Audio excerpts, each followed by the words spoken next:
Peace, family. I'm tired of the vegan community picking on the meat eaters saying meat eaters don't like meat. They just like the seasonings. Today, I'm going to give you a quick history lesson on how these seasonings actually saved our ancestors during slavery. And if you stay to the end of this video, I'm going to show you and teach you how these seasonings can save you from getting cancer if you eat meat.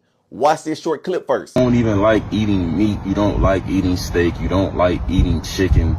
You don't like eating none of that shit, bro. You like the seasoning on that shit, bro. First thing we all know is that during slavery, they fed our ancestors the worst part of the animals. Hog maws, pig stomach, chitlins, pig intestines, salt pork, fat back, ham hocks, neck bone. Even though they fed our ancestors the worst part of the animal, they turned it into nourishment using roots, herbs, and spices brought from our indigenous traditions, and they grow things secretly. So seasonings like thyme, oregano, basil, and rosemary saved us because they're loaded with terpenes that detox the blood, kill parasites, fight off infections and diseases. It brought more oxygen in our body from eating all these animals that were not good for us, that were depriving us of oxygen, and it kept every cell in their body ready to heal and fight.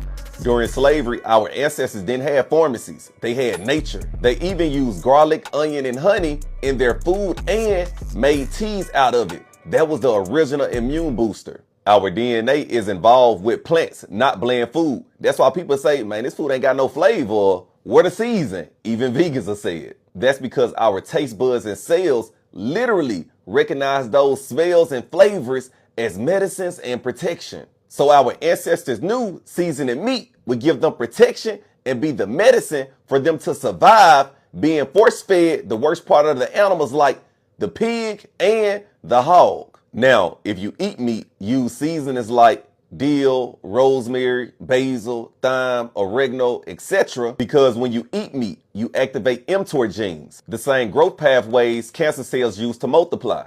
But the special thing about the herbs I mentioned to season your meat with, they're loaded with terpenes, and terpenes have the power to turn off mTOR genes. mTOR genes get activated more when you eat nitrogen-based animals like chicken, cow, and pig, and very little in carbon-based animals that I recommend like wild fish and bison. So I hope you enjoyed this small history lesson on why you should season your meat and why we don't like bland food, family. It's in our DNA. Man, put some flavor on it. Like and share this video, or